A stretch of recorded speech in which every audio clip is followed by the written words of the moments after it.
Hi friends, இளநீர் பாயாசம் எப்படி செய்கிறதுன்னு பார்க்கலாமா? இந்த இளநீர் பாயாசம் வந்து நாங்கள் 1 வீக்காக ட்ரை பண்ணணும்னு நினச்சிட்டு இருந்தோம். பட் ஃபைனலி இன்றைக்கி வந்து செஞ்சாச்சு. ஸோ இது வந்து ரொம்பவே சிம்பிள் அண்ட் குயிக்காக வந்து செஞ்சு முடிக்கிற ரெசிபி தான். ஸோ அதுக்கு ஃபஸ்ட்டு ஒரு பாத்திரத்தில் வந்து நல்லா மில்கை வந்து எடுத்துக்கோங்க. அது நல்லா பாயில் ஆகி கொஞ்சம் க்ரீமியாக இருந்தால் இன்னும் நல்லாயிருக்கும் கன்சிஸ்டன்சி. பட் உங்களுக்கு வேணாம், நார்மலாக வந்து குடிக்கிற கன்சிஸ்டன்சி இருந்தால் நீங்கள் நார்மல் மில்கை வந்து எடுத்துகிட்டு அது கூடவே கண்டென்ஸ்டு மில்க் ஆட் பண்ணிவிட்டு தென் ஃபைனலாக பார்த்திங்கன்னா கொஞ்சமாக தேங்காய் பால், இளநீர், அதோட பல்ப்பு இதெல்லாம் மட்டும் நல்லா ஆட் பண்ணி மிக்ஸ் பண்ணிக்கோங்க. நான் சுகர் பத்தலைங்கிறதுக்காக நான் கொஞ்சம் நாட்டு சர்க்கரை வந்து ஆட் பண்ணியிருந்தேன். ஸோ ஸ்வீட்னஸ்க்காக மட்டும்தான் இதை ஆட் பண்ணுறோம். உங்களுக்கு இல்லை கண்டென்ஸ்டு மில்க் மட்டும் போதும்னா நீங்கள் அதை மட்டுமே யூஸ் பண்ணிக்கலாம்.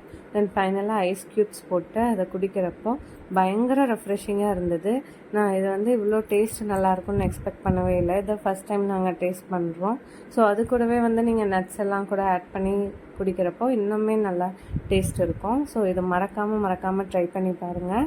இந்த இளநீர் பாயாசம் வந்து நான் கூட ரொம்ப பெரிய ப்ராசஸ் அப்படிலாம் நினச்சிட்டு இருந்தேன்.